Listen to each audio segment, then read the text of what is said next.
Hello friends, आप कैसे हो। मैं उम्मीद करती हूँ कि आप अच्छे हो। मैं भी अच्छी हूँ। और चलिए मेरे साथ, मैं कहीं जा रही हूँ आज। मैं बताती हूँ कि मैं किस काम से जा रही हूँ। आज सवेरे करीब 7:30 बजे कॉल आया मुझे एक लड़की का। और मैं हड़बड़ा के मैं उसके कॉल को काट के मैं दोबारा कॉल लगाई। और मुझे पता चला कि वो लड़की मेरे घर के पास में ही एक बीएड कॉलेज है, चूँकि आज एग्ज़ाम है बीएड का एंट्रेंस एग्ज़ाम, और वहाँ पहुँची हुई है। और मुझे बहुत अच्छा लगा उसकी आवाज़ को सुन करके, क्योंकि फ्रेंड्स बात ही कुछ ऐसी थी। इसलिए मैं जल्दी से तैयार हो करके, और मैं जैसे ही घर से मैं निकलना गेट से बाहर निकली, झमाझम बारिश शुरू हो गया। इतनी तेज़ बारिश की मैं क्या बोलूँ। मुझे ऐसा लग रहा था जैसे कि पता नहीं, मुझे उस लड़की से जब मैं मिलने जा रही हूँ तो ईश्वर की क्या मर्ज़ी मुझे नहीं मालूम, पर मैं बहुत एक्साइटेड भी थी और मुझे अंदर से अच्छा लग रहा था उसे मिलना। इसलिए मैं चली गई निकल करके। और रास्ते में काफ़ी तेज़ बारिश हो रही थी और पूरा एकदम अंधेरा, जैसे कि लग रहा था जैसे कि कोई कभी कभी कोई बड़ी बातें जब होती है ना, उस तरह की मतलब माहौल वैसा बन गया था बोलना चाहिए। और मैं उस बहन का नाम लेना नहीं चाहती हूँ। मैं किसी का नाम का क्यों बदनाम करूँगी फ्रेंड्स, पर मैं इतना कहना चाहती हूँ कि वो एक मैरिड लड़की है। और उनके हस्बैंड किराए के मकान में रहती थी, उसको अचानक छोड़ के वो चले गए, तो फिर वो वापस आए नहीं। और फिर वो क्या करती बेचारी ना, एक बेटा एक बेटी है। बेटा 3 साल का और बेटी 5 साल की है। और फ्रेंड्स वो क्या करती बेचारी ना, तो वहाँ से वो अपने मम्मी पापा के पास दोनों बच्चों को लेकर चले आई और वहीं रहने लगी। पिछले करीब 6 महीने से वहाँ रह रही। और उसकी मम्मी और उसके भाई, उसकी बहन, उसके पापा उसको बहुत सताते हैं। उसको इतनी पिटाई पड़ती है, उसको इतनी मारा जाता है, उसको बहुत ज़्यादा उसको शारीरिक तकलीफ़ दिया जाता है और उसको मानसिक तकलीफ़ भी दिया जाता है। उसको खाना नहीं दिया जाता है फ्रेंड्स। उसको बोलना चाहिए उसके पास, जबकि वो बताती है कि कोई बात नहीं, मुझे कोई उससे ये नहीं है, ईश्वर की जो मर्जी है, मुझे कोई दिक्कत नहीं है। इतनी वो मतलब वो बहन इतनी ज़्यादा मतलब ये हो गई है, क्योंकि उसको पता है कि मेरे पास कोई दूसरा उपाय नहीं है इसके सिवा।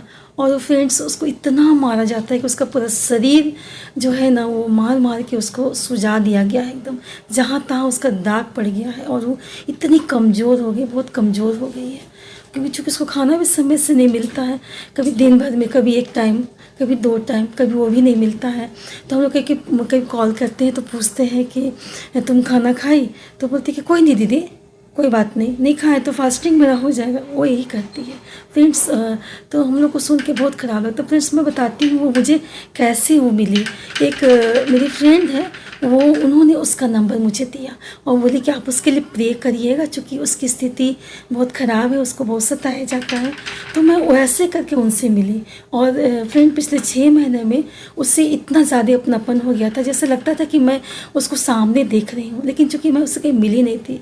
और जब आज वो पिछले 3 दिनों के से उसकी कोई कॉल नहीं मतलब आ रहा था, उससे कोई कॉल नहीं लग रहा था। और जब अचानक आज कॉल लगा तो मैंने उससे पूछा, तो उन्होंने बताया कि मेरा फ़ोन छीन लिया गया था, मेरा चार्जर छीन लिया गया था, तो मैं कैसे बात करती। सो आज मैं बहुत प्रे की तो मुझे आज मोबाइल मिला है और चार्जर मिला है दीदी। तो मैं इसको चार्ज करके मैं मतलब निकल गई हूँ बीएड के एग्ज़ाम देने के लिए। मेरे पास पैसा नहीं दीदी, लेकिन जो एक उसकी फ्रेंड है वही उसको बीएड का फॉर्म भरा दी थी।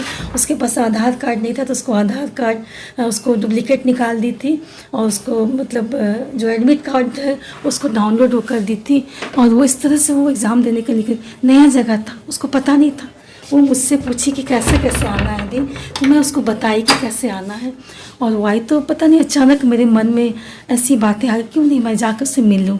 तो मैं निकल गई उससे मिलने के लिए फ्रेंड। और मैं वो बाहर ही गेट पर खड़ी, चूँकि एग्ज़ाम 2 शिफ्ट में था। एक एग्ज़ाम था 9 बजे से लेके लेकर के करीब 1 बजे तक। फिर दूसरा शिफ्ट था एग्ज़ाम का, तो उसका जो सेकंड शिफ्ट में था, तो वो बोली ना कि दीदी मैं बाहर ही खड़ी रहूँगी। हमने ठीक है, तो मैं गई उससे मिली। फ्रेंड्स मैं उसको कभी नहीं मिली, लेकिन मैं उससे पहचान गई। कहते हैं ना फ्रेंड कि एक मतलब आत्मा का एक रिश्ता होता है, वो रिश्ता उसके साथ मेरा बन गया है। और जब मैं उससे देखी तो मुझे बहुत अच्छा लगा, मैं उसको गले लगा। लेकिन फ्रेंड्स मैं कोई वीडियो नहीं की, क्योंकि कोई ऐसा माहौल नहीं था। और मैं कुछ फ़ोटो में उसका 1-2 फ़ोटो में उसका डाल रही हूँ फ्रेंड। और मैं उससे बहुत संत्वना दी कि कोई बात नहीं, अगर बोली मेरे पास पैसा नहीं कुछ नहीं, लेकिन देखते हैं ईश्वर की क्या मर्ज़ी, पर मैं एग्ज़ाम दूंगी।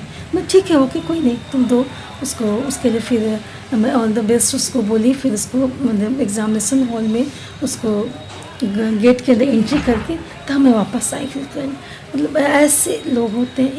एक माँ के बारे में मैं कह रही, एक माँ जो 9 महीना उस बच्चे को अपने पेट में रखी ना, अपने गर्भ में रखी। उस माँ के विषय जब सोचती हूँ, ठीक है उसकी बहन उसको मारती, भाई मारता, पिता मारता है, मैं जानती हूँ, लेकिन एक माँ कैसे अपनी बेटी को इतना सता सकती है।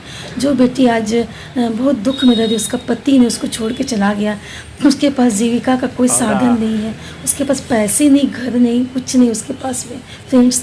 लेकिन वो माँ कैसी माँ, मैं सोचने लगी, बहुत मुझे तकलीफ हुआ। मैं ऐसा सोचने लगी कि मैं ईश्वर से बोली कि ईश्वर ऐसी भी माँ हो सकती है क्या, जो अपनी बेटी को इतना तकलीफ़ में रह करके उसको इतनी मार रही, पीट रही, उसको खाना नहीं दे रही, कुछ नहीं कर रही। उसके बच्चों को, इवन कि उसके बच्चों को भी उससे छीन के अलग रूम में रखा गया, उसको एक अलग रूम में रखा जाता है, उसको मिलने नहीं दिया जाता है बच्चों से। उसका बेटा छोटा है, कभी कभी वो रात में छिप के अपनी मम्मी के पास आता है और अपनी मम्मी से बात करता है, और फिर वो तुरंत थोड़ा सा देरी बात करके मिल के फिर वापस वो अपनी नानी के पास चला जाता है। ऐसी स्थिति है फ्रेंड्स। तो फ्रेंड्स ऐसे लोगों के साथ हम लोग क्या करें, आप बताइएगा प्लीज़। अगर ऐसी लड़कियां जब होती हैं तो उनके लिए हम लोग क्या कर सकते हैं फ्रेंड्स। मैं तो बहुत कुछ उसके लिए सोच रही हूँ। मैंने उसके लिए मैं क्या सोची मैं नहीं जानती फ्रेंड्स। मैं इतना आप लोग से रिक्वेस्ट करती हूँ, प्लीज़ प्लीज़ उसके लिए आप लोग दुआ जरूर करिएगा प्लीज़ फ्रेंड्स। सुबह में फ्रेंड जल्दी जल्दी उठ के उसके लिए मैं रोटी सब्जी और चाय थर्मस में करके ले गई फ्रेंड्स। और मैं उसको सोची कि मैं खिलाऊंगी, क्योंकि मुझे पता था कि उसको रात में भी खाना मिला या नहीं मिला मुझे नहीं मालूम। और फ्रेंड्स वो तो भूखे ही सुबह निकल चुकी थी, तो मैं फ्रेंड्स उसको खिलाई। तो वो ज़बरदस्ती बोली कि दीदी मैं नहीं खा पाऊँगी। नहीं खाओ बाबू, तो वो खाना पड़ेगा। कि सब उसको एक रोटी खिलाई, चाय पिलाई, और उसको मैं फिर उसको मैं ऑल द बेस्ट करके फिर मैं आ गई फ्रेंड्स। तो सच में उसके बारे में बहुत सी बातें फ्रेंड्स मैं क्या बताऊँ फ्रेंड्स। ओके फ्रेंड्स आप लोग वीडियो को देखिएगा और ज़रूर बताइएगा कि मैं क्या करूँ उस बहन के लिए। Okay bye.